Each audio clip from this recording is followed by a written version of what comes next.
Couple Things with Shawn and Andrew, a podcast all about couples and the things they go through. Today we have a real treat. We sit down with Steve and Linda Znachko. Fun fact, I grew up in the same part of town as Steve and Linda did, and we kind of intersected a couple times throughout life, but I'd always known about the amazing things and the amazing projects and the amazing missions that Steve and Linda were always up to, but didn't really dive into it deep like we did until this conversation that we had with them. It's one of my favorite interviews we have had yet on this podcast. I felt like I could have talked to them for literally 10 hours. Get ready to learn a lot about relationships, how you can, like things you can work on in your relationship, how you can make your relationship stronger, but also get your Kleenex ready, because hearing about their personal charity and mission called He Knows Your Name is one of the most beautiful programs I have ever heard about. Just a quick synopsis on He Knows Your Name as an organization. They actually adopt babies who have recently passed away and don't have a name or weren't claimed at death, and adopt them to give them names and a proper burial, which I think is so cool and can make such a difference in the legacy of a family. It just gives me chills to talk about.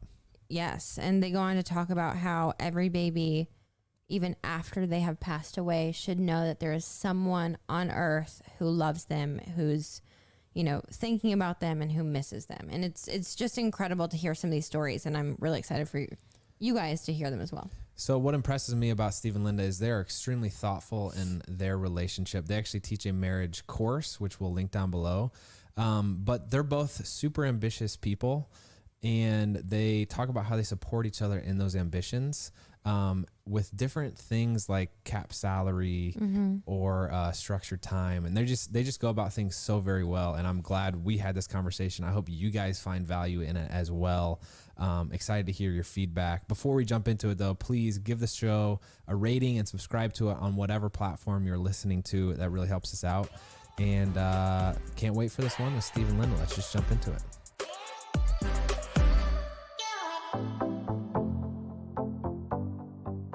Steve and Linda, thank you so much for taking the time to join us. It's really an honor to have you. When I think of couples that I admire and look up to, you are among the first that come to mind. Just in as much as you guys think about how you've done marriage, the problems that you've encountered. And I'm really excited to dive into this conversation because I think there's a ton of good wisdom to share. Additionally, you kind of know a little bit about Shawn and I and our background. You were at our wedding. I know. It was so great to come to Nashville and see you get married. Yeah, it was fun. Yeah. But I kind of want to structure the conversation around the marriage encounter topics in the series that you guys host that helps younger couples. Yeah. And there are 5 kind of segments to that. Communication, leaving and cleaving, finances, the physical aspect, and then the mission and spiritual gifting of that. If we could just start with the communication aspect of it, because I think that's very important. Very important. Yeah, absolutely. Yeah. And actually, we would say, we were talking about it this morning, is the communication is an umbrella over all the other topics. Everything is about communication. I would say that, Lynn and I would say that the best thing that we've done is that we talk about everything. Yeah. I mean, everything. A lot. And that's even been one of the tension points at some point is, when do we talk about it and when do we leave it go? Because I'm kind of the one to press us into saying, hey, how are we doing? And that's me. Yeah, there you go. Yeah. And we're also finding that it's not driven by gender. There's just usually somebody that is the communicator, and there's somebody that just says, can we just back off and let it go for a while? That's Andrew. Exactly.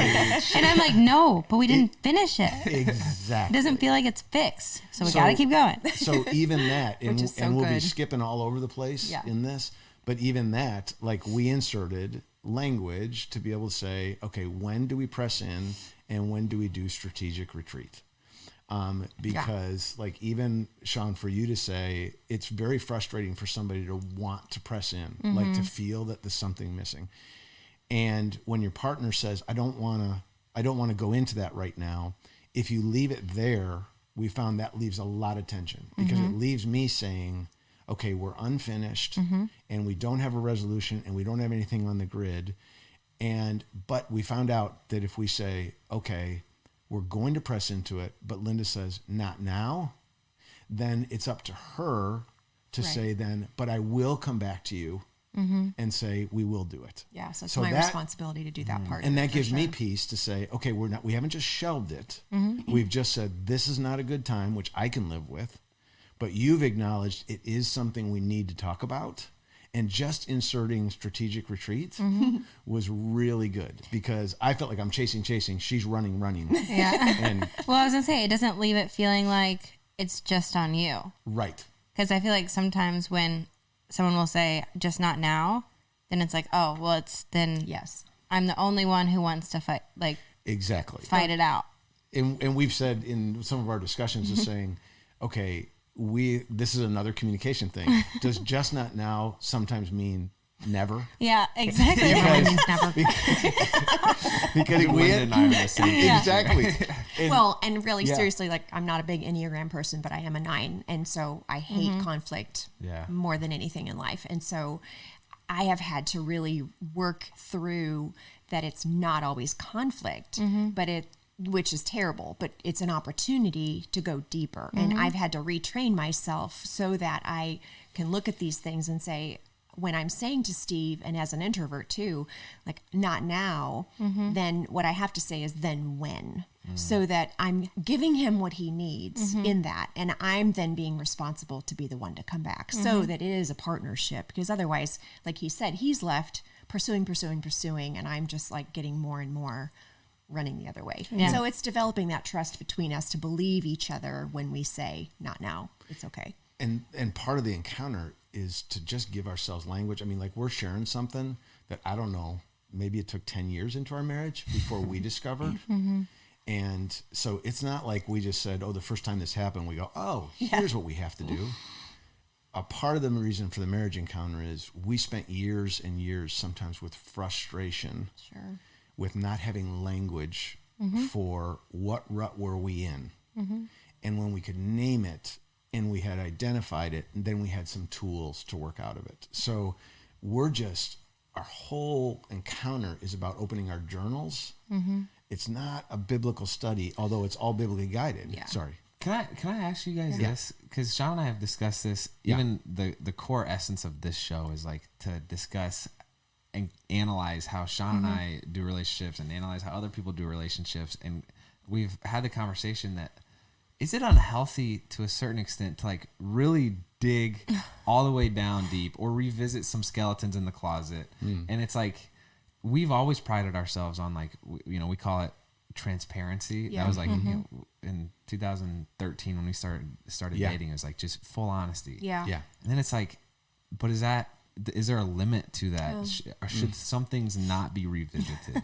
Have you guys experienced this? Yeah, that's a really interesting question. I mean, I think honestly only you know that. And I think that's where, I mean, like Steve just was starting to refer to the biblical principles of marriage and how much do you find in the Bible about marriage? You're not going to go to communication in marriage and find a great passage on it.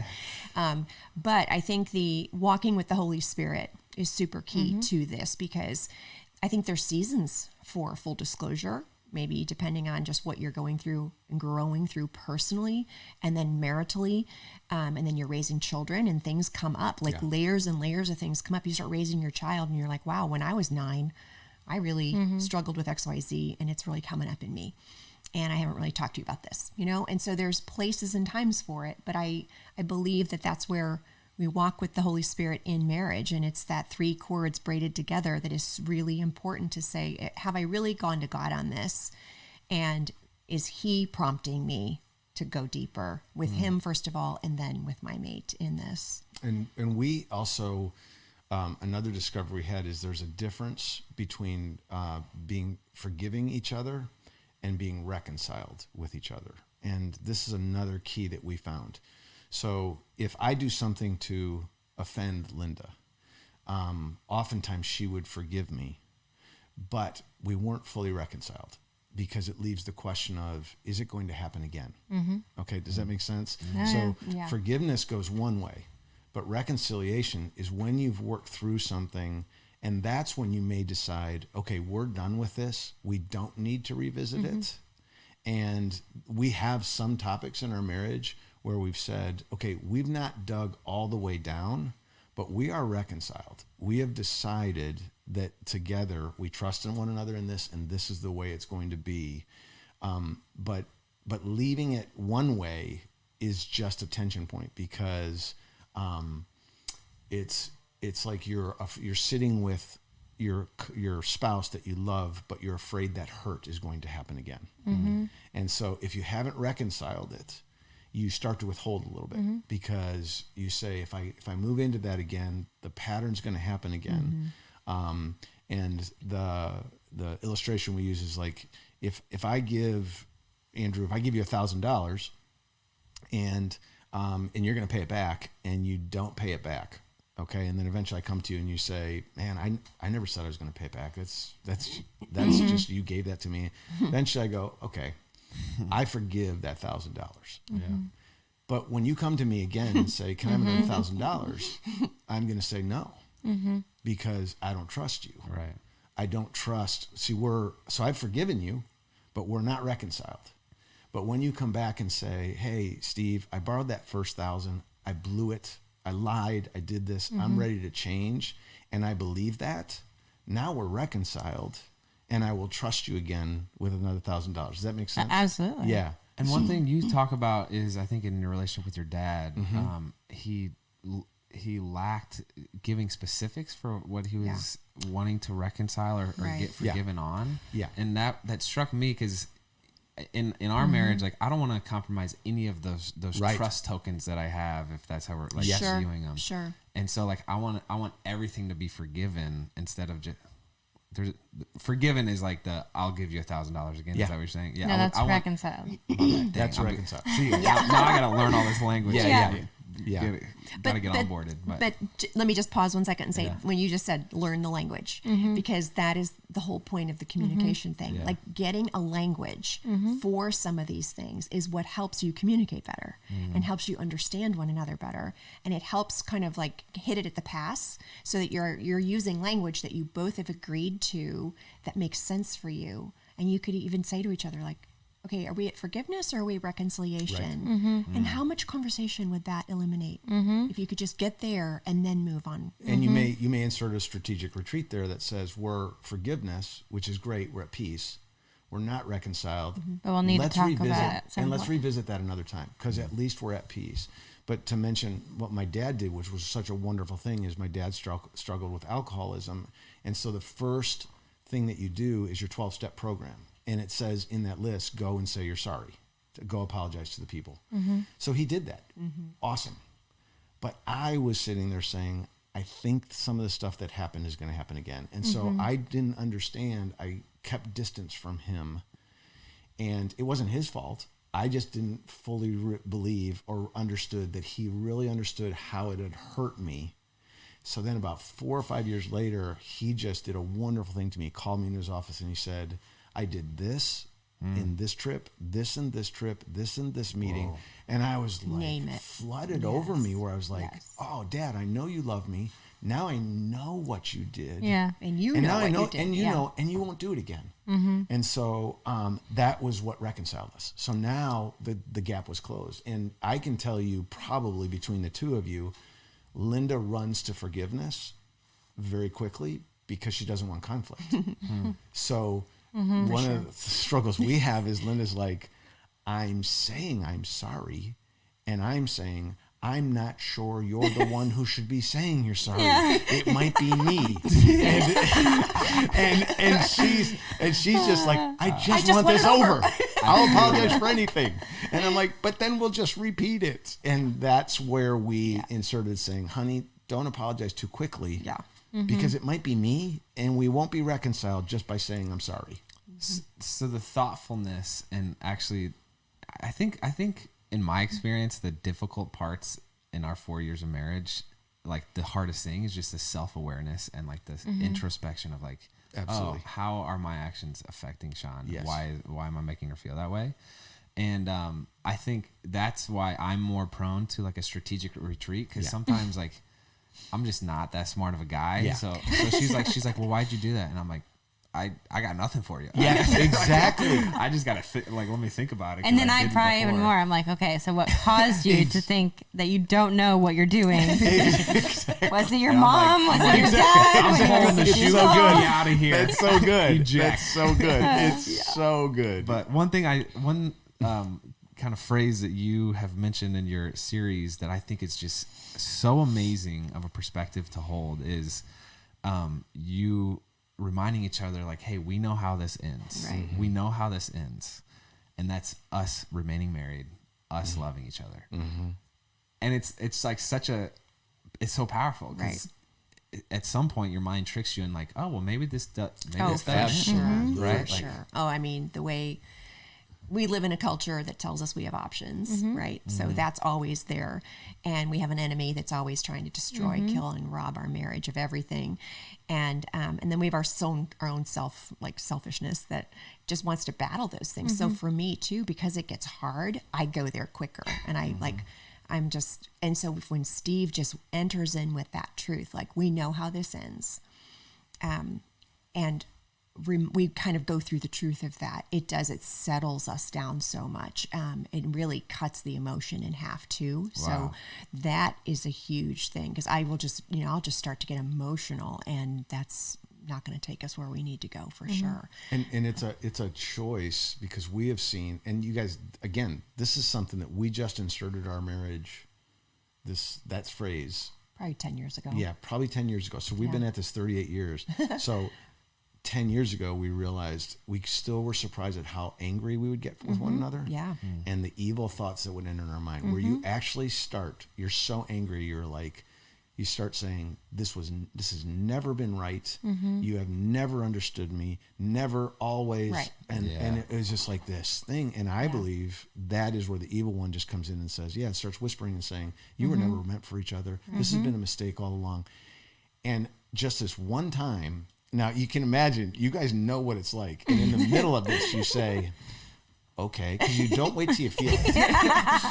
I said, honey, can we just skip to the end? Because we know how this ends. Yeah. And it goes something like this. It's not this sweet, it's just kind of like, we're going to be married. We're going to make love soon. And we're going to be laughing again. Yes. And you look at each other and you go, that is the truth. Right. It doesn't fix everything, but it lets all the air out of the balloon to stop the rage, because the rage gets damaging, and we've all said stuff. And all of a sudden, we just found this pressure release valve. One funny story from our encounter. One couple said they used oh my gosh, there's hilarious too. There's just hilarious stories. And the husband called me and said, so we were in a really bad fight, and I said, honey, we know how this ends. And she says, yes, with you dead on the floor in front of me. I mean, exactly. Yeah. And if you do this couple, they're the sweetest couple in the world, and only she could pull that off. Yeah, but to me, it was like they got it because the humor actually completely diffused the rage. So you know, and I thought, that's exactly it. Like you can go to humor, but it's getting that emotion cut off, you know, so that your mind isn't thinking like all those things and destroying you. Just lies. Well, I feel like we get messages literally every day from people saying, I got in this argument with my girlfriend or my boyfriend or my husband or my wife, and I just don't know if I can do it anymore. Sure. And I feel like you said, in society, we have, it's just ingrained in us to think, oh, well, we're arguing a lot. Maybe it wasn't the right person. Right. Sure. Whereas if you go into the conversation with, this is my person. Right. We have to figure it out. I think it changes. But we get, I swear we get questions every day of, how do I know when it's time to Linda call it a quit? Absolutely. Linda inserted something early on in our marriage that I just think you're onto something. And Linda, you want to share, even around our family, about that, what's not an option. Yeah, so just saying divorce is not an option. And, you know, we get married and we do it in front of a bunch of witnesses and we basically are saying, you know, we're doing this for life, right? But then we get into it and we think we have options and the world tells us we have options. And really, like, saying to one another, divorce is not an option, and reminding each other that that's where we're living and that's where we're coming from, and then going to our children and telling them that it's not an option. So, you're living with these people that grow up with you in your home, and they see it all and hear it all. And our kids have seen us be really ugly with each other. And yet for them to have that same thing going in their head that, well, they told me divorce isn't an option, so I don't even have to go there and worry about that. And just the comfort that brought them. I was gonna say, do you remember our premarital counselor? What he said? No, I don't like how you put me on the spot like that. No, he calls it the D word, and you're never supposed to say the D word. Yeah, which is really good. We never have, which is awesome. Which is awesome. It just should never be a threat. It should never even be it's not even just an option. It should never be a threat. It should never, those are kind of things that take off the table. And even with Drew, to be able to commit in front of your children, to be able to say, it gives them peace. Because they're going to see a fight and they need peace, and just go, all I know is this ends with them together. Yeah. They need to know it. Yeah. It is just thinking about the certainty of, we know how this ends, especially in, this is summer 2020. Yeah. Hardest year. Yes. I have never felt like this weird, I'm not like wildly anxious, but there's so much volatility of like, well, are we still going to have a job? Can we buy toilet paper? Right. The certainty of we're going to be married. Right. Is so amazing. And there's a series of choices that go into making that the final destination. And you guys, if you guys talk about how marriage doesn't burst, it slow leaks. Yeah. Can you talk us through that? Yeah. Yeah. I mean, we feel like we've talked to so many couples who present a situation, kind of what you're saying, Shawn, about they kind of give you the scenario that they're in right now, and that becomes very inflamed and like the main thing. And we've talked to so many people who they think it's the affair or the this or that, they name it. And when you really go back and you take that thread and you follow it all the way back, you're like, no, this has been a slow leak for quite a while. And we would say, that starts with communication. Like if communication's not there, that is really a huge part of the slow leak, because it does, like Steve said, enter into every aspect. We talk about finances, we talk about sex, we talk about our in-laws, we talk about Steve's job, we talk about our ministries and what God is doing in our lives and church life and friends, and we talk about it all. And if we weren't, it would touch every one of those topics. And so the slow leak would be, and something that just one day, then it's a burst at the end, but it's not all of a sudden a burst. Yeah. I had a guy, I didn't even know that well. A wife asked me to meet with her husband who had an affair, and I just sat down with him, and we had a series of 8 breakfasts. And the first time he sat with me, and he said, he was so emphatic. He was like, Steve, I'm telling you, God promised that he'd never give me more than I could be tempted. And I'm telling you, it happened like that. He said, it did not work. I was there. I was not looking for it. We met 7 more times. At the end of the last time, he looked at me and he goes, this didn't start with the affair. This started 8 years ago when we stopped talking. And it was his realization that that's the slow leak. And every time you leave that topic uncovered, it becomes a separation point. And if you leave it uncovered too long, it stays a separation point. Yeah. And one of the things that we've, another illustration is just to be able to say, if we try to say to marriages, Linda's dad had a heart attack one time, and I called a good friend of mine, John Ish, who was a heart surgeon. I said, hey, how bad is it? And he said, well, the heart's a muscle. And he said, if the blood flow has been cut off only a short time, you restore the blood flow, the heart will come back fully. But if blood flow has been cut off for too long to a certain part of the heart, that part of the heart will never come back. And we have seen the truth that if you cut off blood flow to a certain part of your marriage, there is a time where it's awful difficult and maybe impossible to revive that part. And that's why we say, that's why we're so forward thinking, is that we have seen tragically marriages that all of a sudden wake up and say, I can't even remember what I loved about that person. I can't remember the last time we laughed together. I can't remember. That didn't happen overnight. That is a slow leak that happened over years, and it's an unfestered, it's a wound that was never covered, and then it goes to another one, and then it causes separation. And you'll know that what is growing in our marriage is our intimacy, and intimacy and union is everywhere and it impacts every part of your marriage. And if you're starting to break that union, it just starts to dissipate everything, your physical life, your spiritual life, everything. And you start to look at each other and say, I'm living with a stranger. Yeah. How sad. Yeah. I mean, then you get to our stage of life as empty nesters, you know, which a lot of our friends do. Yeah. They wake up one day and the kids are gone. The house is quiet and they go to eat dinner together and they're like, We don't have anything to talk you about. can't just all of a sudden start talking really one day and be like, we haven't talked for decades. You know, where do you start? You've missed so much. And that's the slow leak of it, you know, decades of slow leaking that you just go wake up one day and say, we're not even friends anymore. This is a really dangerous conversation. I feel like we could be here for the next 3 days.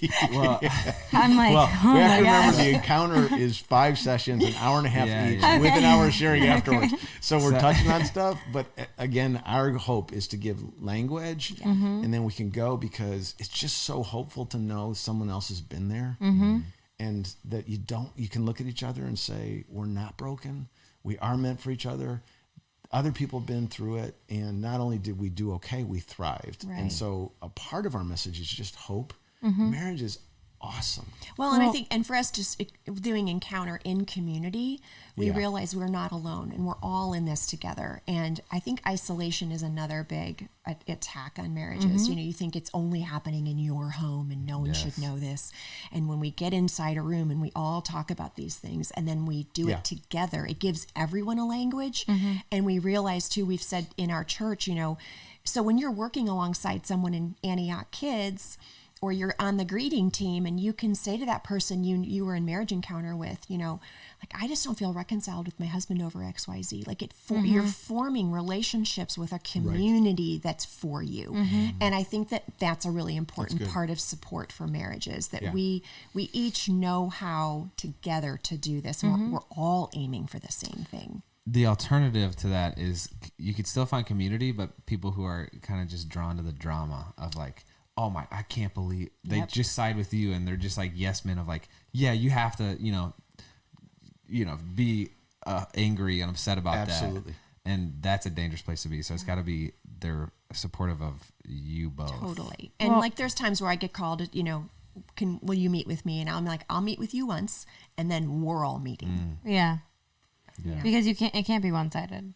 But I was going to say, we were talking about peer pressure of our generation and social media and everything.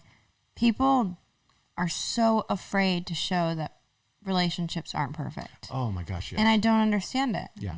And the funny joke that we always share is we got engaged, and a close friend of mine, we're going on a walk. I'm asking her for advice because she's been married a few years. And I said, well, what's the hardest thing about being married? You know, and do you fight? Do you argue? Like, what do I need to like prepare myself for? Pretty much. And she's like, marriage is great. I've never fought. It's just, and I just, it's such a defeating thing to go on social media and see all these perfect relationships, because at home, you then tell yourself, oh, I don't have that, but other people do. So I must be doing something wrong. And Shawn, I think that is exactly the reason we did this, was exactly that reason. And we have had couples in tears just saying, we're just so glad we're not the only ones, because we're all presenting. It's kind of like the whole image thing we're presenting. Well, I'll help you out. Next time we're arguing, I'll put us on speakerphone, call you. It'll make you feel a lot better. Yeah. And that's really why we don't call this a curriculum. Yeah. We say we're opening our journals. We're inviting you in to just see our life and be honest. And when we do this at church, like Steve said, those 5 weeks, we also make it mandatory that the couples go on a date for an hour and a half afterwards, so that they leave the hour and a half time with homework, have these conversations about these topics, and ask each other these questions, and kind of start that ball rolling, so that they can practice kind of what they've just learned. And that's another big and truthfully, step. we opened a can of worms sometimes. Is that we'd be in that hour and a half session, and the couple, you should see the sessions. You can look out, we're sharing, and people are looking at each other and they're going, and you know, if you send them back in to parenting business, they will never talk about what that just happened. And all we've done is open up a can of wounds. And and it just got worse. So the hour after to hour and a half afterward is to say, okay, those looks that you just had, you have to talk about it. You got to talk about it before you get back into life. Otherwise, you're just going to go right back to it. So we learned the hard way of saying, but then it goes back to, what do we have to do? Communicate. And that's where that budgeting term, I think you mentioned, we budget everything in our marriage. Yeah. I mean, everything. And that sounds so clinical. Yeah, it's so boring. And but it's not clinical at all. Right. It's just the term covers what we needed to do and what we found out was missing. And man, when we just looked and said, are we shooting for the same topic? Have we agreed where we're headed? Have we agreed about what we want? Because we just found out we were fighting so much over, because Linda was headed here, I was headed here, and we couldn't figure out why we're fighting. It's like, well, until we figure out unified, what are we after? Yeah. So anyway. So for those listening, and we'll link the whole Marriage Encounter series in the description, but Steve and Linda use a term called budgeting, and I think it originated with the finances. It originated with finances. Where you were walking through like, hey, this is our monthly budget, and why'd you overspend here? And he realized that it was because Linda actually never signed off on the budget itself. So they were never on the same page, never had a chance. Are you laughing? Because I have to tell the credit card story. Yeah. Okay. I have to tell it. So, funny situation about budgeting.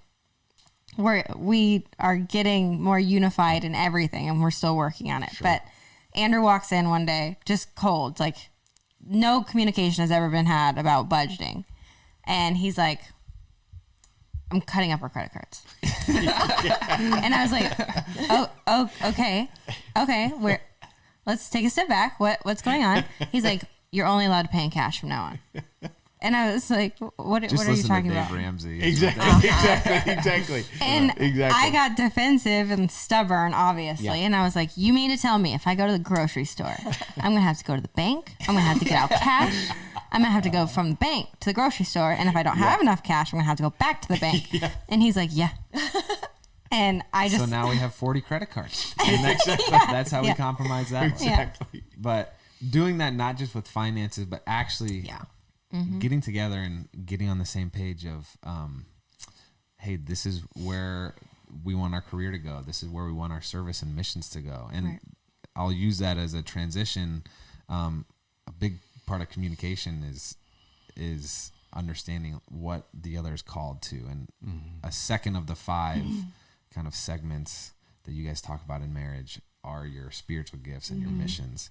And I know you guys just had a huge Zoom call on Friday. Is that right? With if you could talk about that. Yeah. So we, through my ministry, He Knows Your Name, I got a call about a baby that was really critically ill in the NICU at our children's hospital in Indianapolis. And we found out that this child was up for adoption, but was basically so critically ill, was not going to survive even the next week.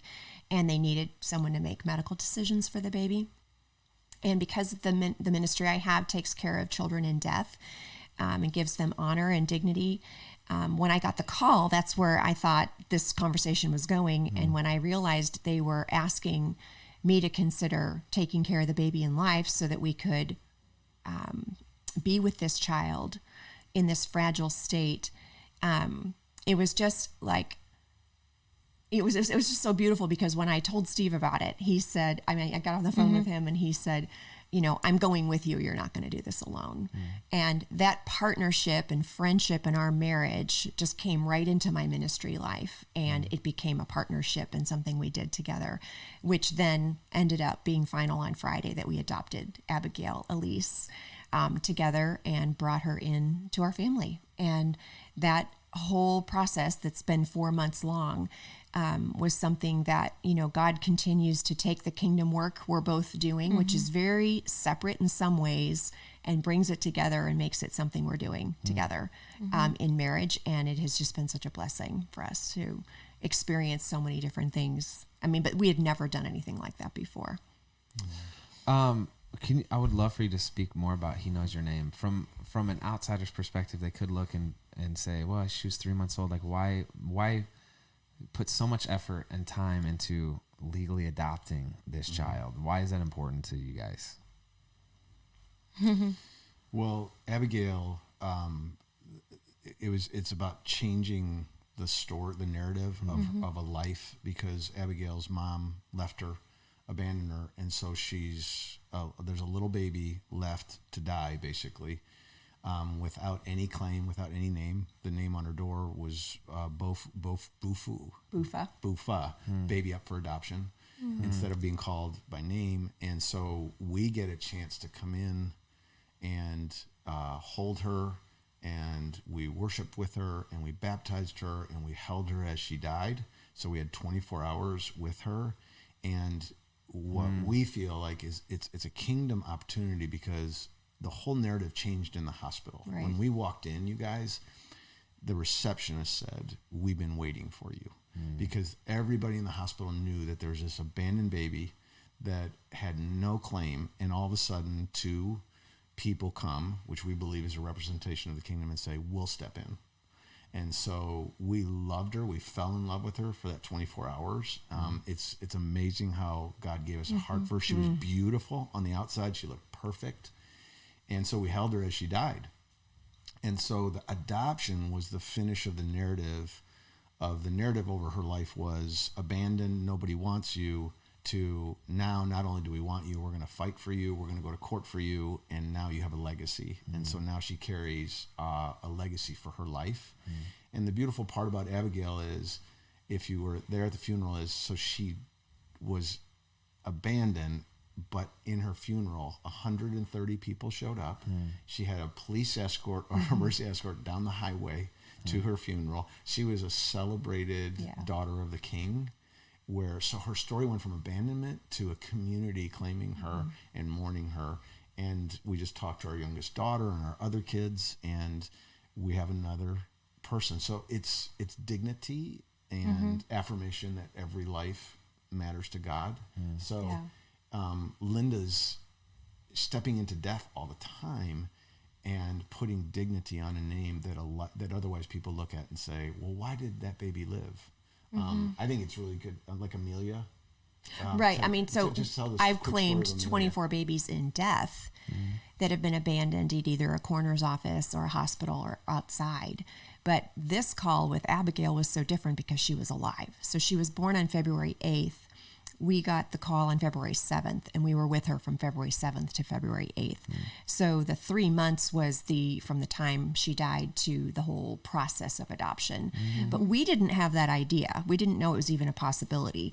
The adoption attorney called us and said, would you like to formally adopt her? Because all we really had time for in the hospital in that 24 hours was to do legal guardianship, which gave us all the authority we needed to do the medical care and decision making over her life at that point into her dying. And so we were like, yes, if we could claim her, not just in death, but adopt her in life, like you talk, like Steve's saying, change the narrative over this.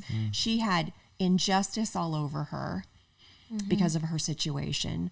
And she was alone and unnamed. And so now she's named and claimed, and she will have a headstone that has our name on it. She will have her birth and death certificate with our name on it. And she's forever grafted into our family. And really our legacy is hers and her legacy is ours now. And it's just so beautiful. But like I said, it's just like nothing we've ever done before. And as a couple, what we have is, so Lynn and I have very different ministry. I pastor over in Ukraine, and so I go there 3 times a year. She's doing this, and they're very, very separate. But we're united in our bedroom talking about our kingdom lives all the time. A biggest part of our intimacy is that we actually don't share a lot of ministry where we're actually side by side doing it, other than our church, of course, is. But I go to some hard parts of the world. She's going here to the graveside. But when we come back together, we're just sharing what God's doing. And that's the spiritual unity that creates an intimacy that I think a lot of couples are missing, to be able to see unified and say, oh, let me tell you what I saw. And it's not separate. It's Lynn and I are built very, very differently. Linda is not an international travel. I'll go anywhere. You know what I mean? And so you either look and you say, well, how do you compromise to find that in between? Or we've just been able to find spiritually that we're united even when we're far apart, because every time we talk, we're talking about what we share together. And this thing with Abigail was just a unique time that we could do it together. And the whole hospital was brokenhearted over this little girl. So doctors would come in and visit and wanted to see. And the doctor that performed pronounced her passed stood, we were just saying this the other day, this beautiful Nigerian man, doctor, and he just stood there after she had passed. And he just stood there for like a good 10 minutes. And we didn't know. And finally he just looked and he said, "Who are you and why? Yeah, why did you come into this?" And he said, "Are you pastors?"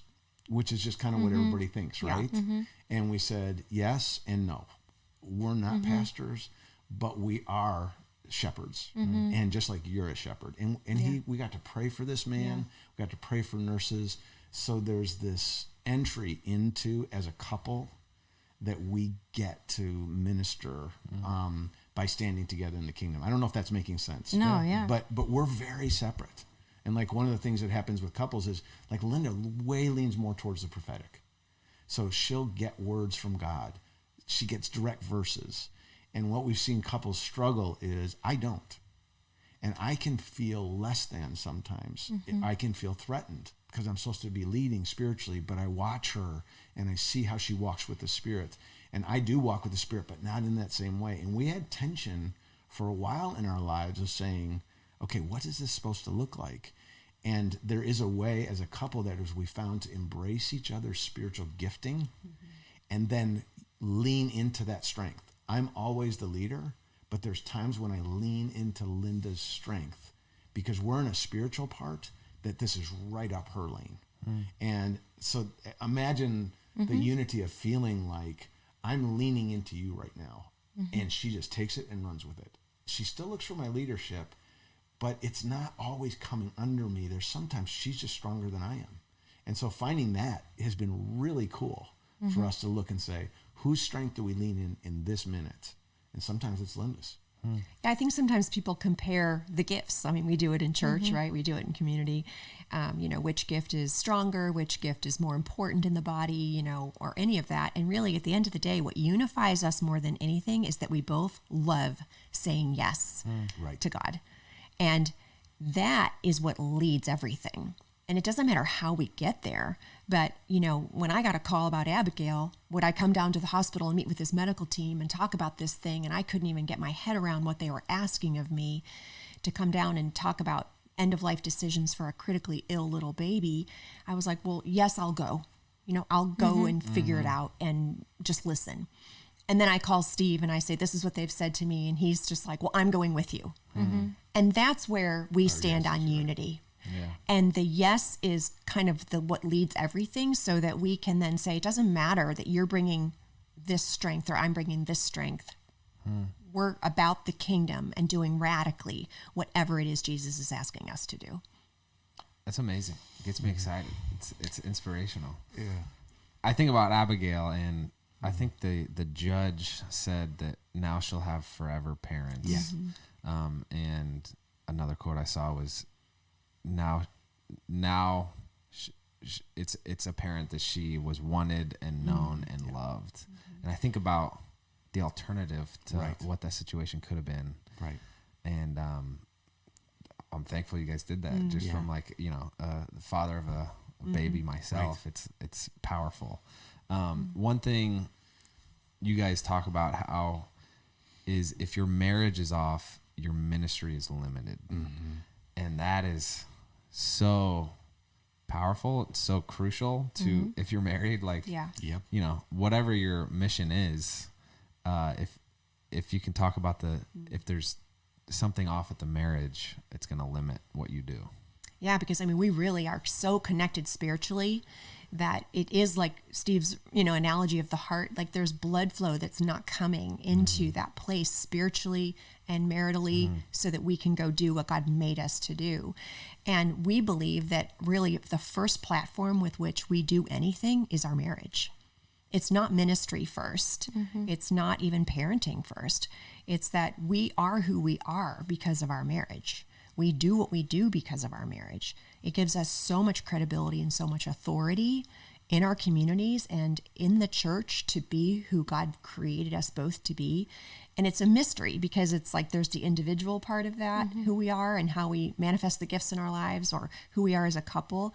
But I just feel like I know that I am fully flowing and hearing from God to do what He's called me to do when Steve and I are right. And on a really practical basis, you guys have all been around. Look, the fact is, people don't know a lot of great marriages. They don't. If you ask people, the sad thing is, I was telling Andrew before we started this, is that one of the biggest things we've been able to do is talking to people and watch tears come into their eyes when we're saying that marriage is great, and they literally will say, we don't hear that.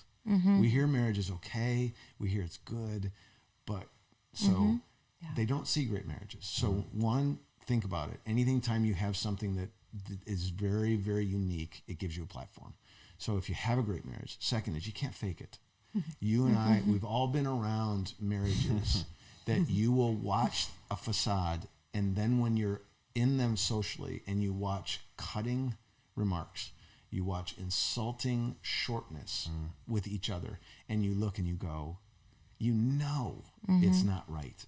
And I don't care how you think about that person, it impacts whatever, if I'm short with her and I'm demeaning her and I'm doing that, and then I step up on a stage and preach a great message, you're looking and going, what is that about?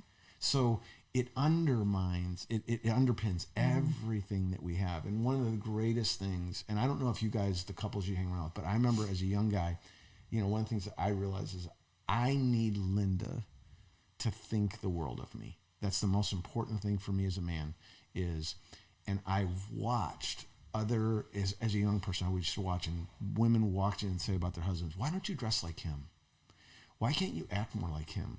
Look at what Joe did. How come you can't do that? Linda has never done that to me once. Not once in our entire marriage.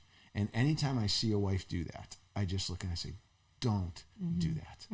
You have no idea. Even if you're upset with them, wait till you're at home in your bedroom. But out in public, your husband is looking, and he needs to know that if you had to choose all over again, you'd choose him.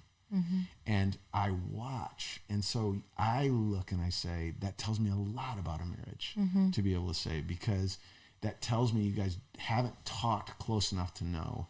Like Linda knows that what I need most, my most secure thing in the world is how does she look at me? It's even more important than the sex. It's more important than anything. It's just do you admire me? Do you respect me? And if you don't, I'm in trouble.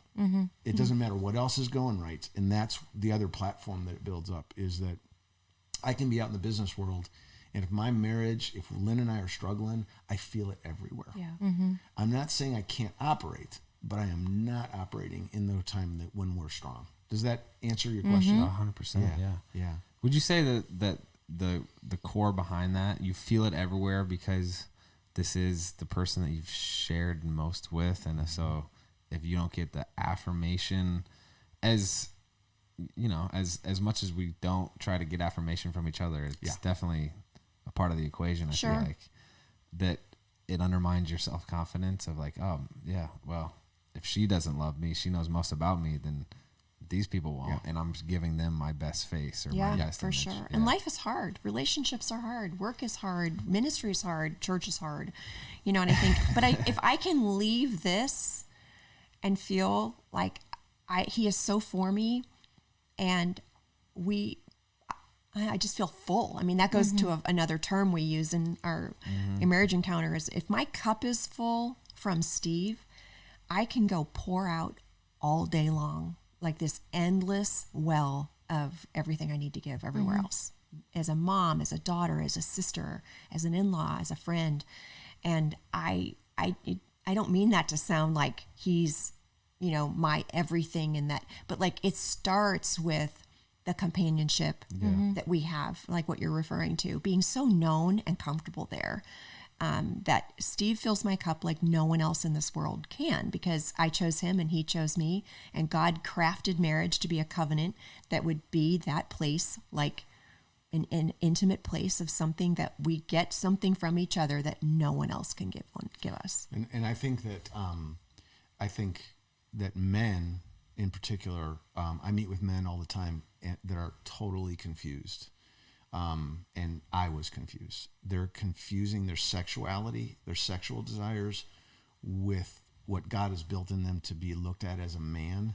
And so sometimes, and that's one of our topics, is to be able to say, I met just in the last month, I'll bet you a bunch of guys that are so confused because one of the other tension points is sex, is making love, and frustration. Even when you are doing great together, even when our physical relationship was great, we still had all kinds of tension about frequency, who initiates, all of that. Yeah. It's because we were confused. I was confused.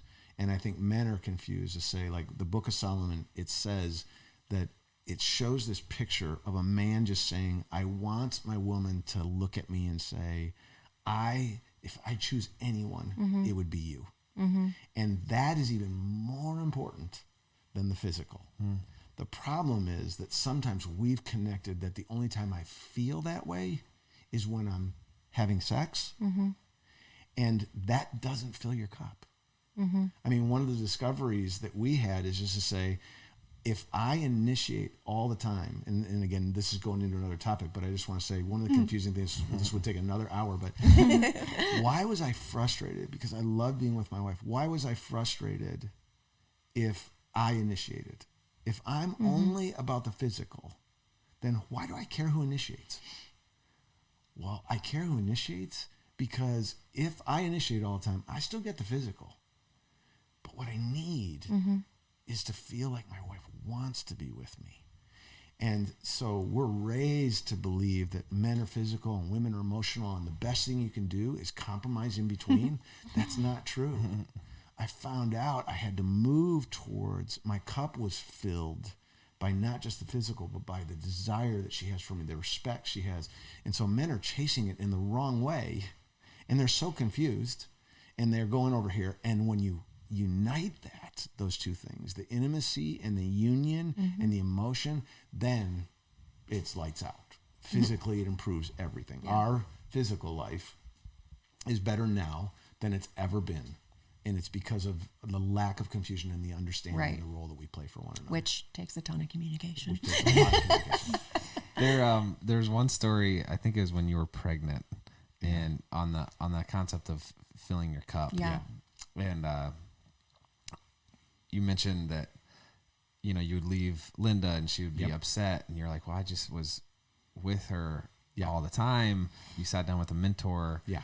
And he said, if she wants you to be with her, you need to be with her. And your response was like, well, then I'm never going to leave because she always wants me back. And Same. I felt that, I feel that so deeply. And it's like, it's so important, but it's that willingness to serve of like, okay, she needs this. And trying to address that issue before moving on is so important. Again, could be another hour. Yeah. I do want to talk about another. Oh, Nash, hello. Nash is joining us today. Another pivotal thing, I think, in your marriage that's helped you pursue your ministry, you pursue your ministry. That's a hard series of words to say. Yeah, that sure was. Pursue your ministry. Pursue your ministry. Is the financial restraints that you've put on your careers and your lives. I would love to hear more about that. Well, I think the best way to talk about that would be to say the blessing of it. And yet I didn't have the forward thinking that Steve did because he's more a planner than I am. But years and years and years ago, just looking at our lifestyle and our income and the success of Steve's business and deciding to cap our income and say, we're going to we live a very nice lifestyle, live on a certain amount of money, and then we want to give the rest away. And then the way that ended up manifesting itself into, well, we can't always give it all away. We don't always have a place to put it or, give it that year. So determining, that, Steve had just this thought, like if we build a foundation and we put money away there, then we can cap our income, live on what we feel is just such a blessing from the Lord. And that, I don't know when we did that, Steve. Almost 20 years ago. Yeah, it's incredible. Wow. But the way that ended up manifesting itself, which you and I talked about with He Knows Your Name, was just that when the Lord brought me this ministry, I have not had to fundraise at all. So for 11 years, I've not once had to go and ask anyone for money, fundraise, have an event, or anything around that. And the freedom that has given me to just do the work that God has called me to do, because we have this foundation that funds everything that I do for He Knows Your Name, has been an incredible blessing. And I could never take any credit for having thought that much forward for that, because Steve really led us in that direction fully. So what do you want to say about that? Well, in terms of but Linda's more generous, more naturally generous than I was. I was captured by money. I was a slave to money. So part of my action was I realized when I started making money, I went and saw 3 men, all 3 Christians, and I interviewed them just to say, because this is kind of the way I roll. And I said, how'd it go? And one of them was the most pitiful conversation I've ever seen in my life, because he had had about 15 years of fantastic abundance, but the last 3 years had been really bad, and all he could talk about was the last 3 years and how God had forsaken him. And I looked and I walked away, and I was like, we'll be that person. If we're living to our means all the time, and then God cuts off the faucets, we're gonna be panicked and we're gonna look. So we went home, sat on our porch, and I said, how do we live a life so that if God stops it, we can look and say, thanks for the great ride? Because I saw gratitude is joy. And if my gratitude's stolen, and this man's gratitude had been stolen, he couldn't see the 15 great years. He could only see the 3 bad. And so one was a protection of that. Second is I was mastered by money. So I needed to do something dramatic. And Linda was awesome, generous. And her first response was, why can't we just give it as it comes in? And I said, because we won't. We'll spend it, and it won't be there. Much. And it won't be there. Yeah. And so it just set a lifestyle. But to affirm Linda, I had a very successful business. I don't know many women that would have cut lifestyle. The lifestyle Linda could live. I just don't know. I have to affirm her saying, I just don't know that many that would say, okay, we'll do this. Because she could have had a lot more. But I do want to roll. So then we start the foundation, and just to kind of affirm God's response to this. So we did this, and it had a lot of ups and downs, a lot of scary times, because at one time I was almost losing my business, and I was like, what did we do? Yeah. Because it was gone. And, but so when He Knows Your Name started, we had to start a second foundation, and the lawyer and my attorney said, why don't we just roll it into the first foundation rather than start them? I said, okay, great. Well, to do that, we have to review all the money you've given. We have to go back through this, blah, blah, blah. So we did this. And Lynn and I had one of the most sweetest times, because for the first time, we hadn't even looked back or counted anything. We did not know how much we'd given it. And we had no idea. And I can say this because it's actually published in another book, so it's already out there. And we looked and we were like, holy cow. This is how much money we've given away. And we've given away more than we've kept. And so we looked at this number, and I went home to Linda, and we sat at a table, and I said, I have 3 questions. I said, 1, if we had all this money back right now, how would it change our life? And she and I couldn't come up with one thing that we felt like we missed. And then we looked at each other and said, now think of the people and the things that would not be in our life had we not given this. Yeah, for sure. And we both wept. And the first question is, now, if God had said when we cut the line, this is how much you're going to give away, what would we have said? No way. Yeah.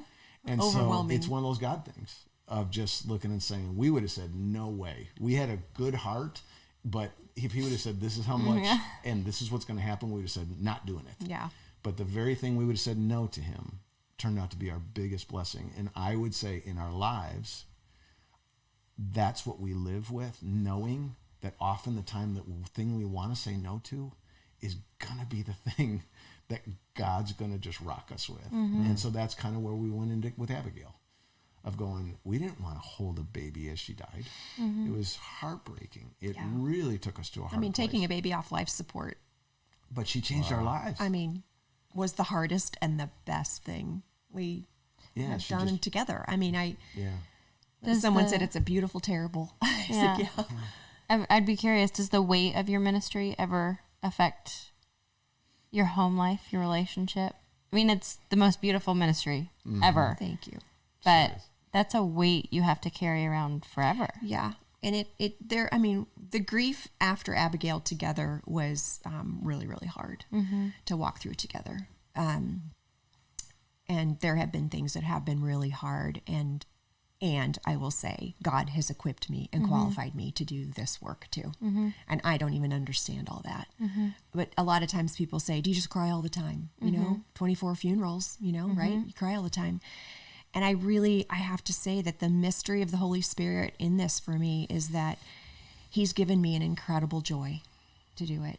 And because it's a joy and a sorrow, but like to think that like a baby, like you mentioned Amelia earlier, is found by a hiker at a park in Indianapolis, left to die, in the dirt. And she was found.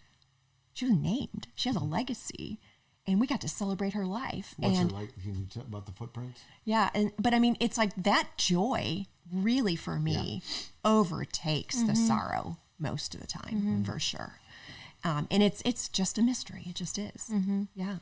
But her legacy is that her footprint is on the Safe Haven baby box, which is now in 5 states and saving babies' lives. And babies put in that box, rescued anonymously under the Safe Haven law, are adopted within 30 days. And so moms in crisis have an option. So instead of just maybe giving birth at a park alone somewhere and leaving a baby to die, a mom now is educated about the Safe Haven law, and she can choose to put her baby in a box. And these babies are wrapped in sweatshirts or nothing, placenta and all, put in these Safe Haven baby boxes. And so we know that those moms are desperate. You want to do the questions? Okay. Does that mean our time's up? Okay, we asked the same 3 questions to every couple.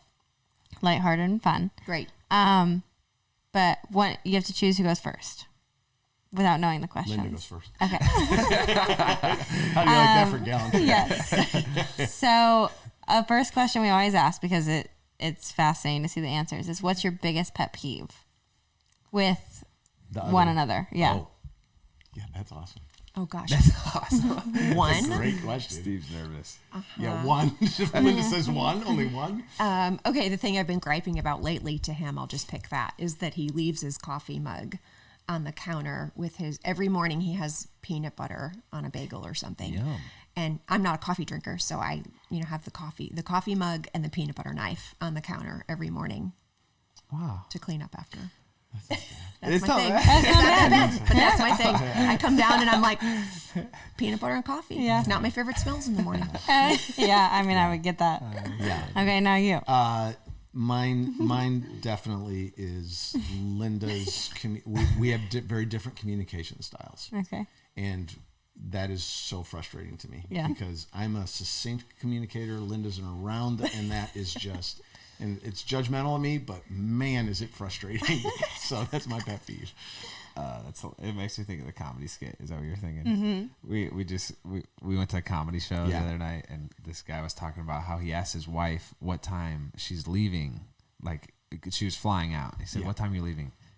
She said noon, and he was like, "Honey, you're still at home. It's 11:30." And she's like, "Oh, well, that's what time I'm leaving for the airport." He was like, "Who answers a question like that? Like, tell me what I need to know. Like, what do you think I wanted?" Anyway, Exactly. yeah, it's funny. I feel like So- that's it. Okay, part 2 of the question. So now I get you have to go first. first. All right. Is what do you love the most about your wife? Oh, that's easy.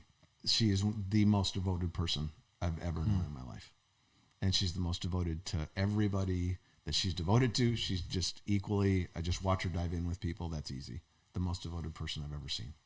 Yeah. And what do you love most about your husband? I'm going to say his smile and sense of humor, because we were talking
What? You have to ask him the third question. Oh, my bad. My bad. Wow. okay. If you could This is always summarize, his the big question. if you could summarize all this wonderful experience, this wealth of wisdom that you have, and give one piece of marriage advice, either that you've received or that you've learned from experience, what would you share?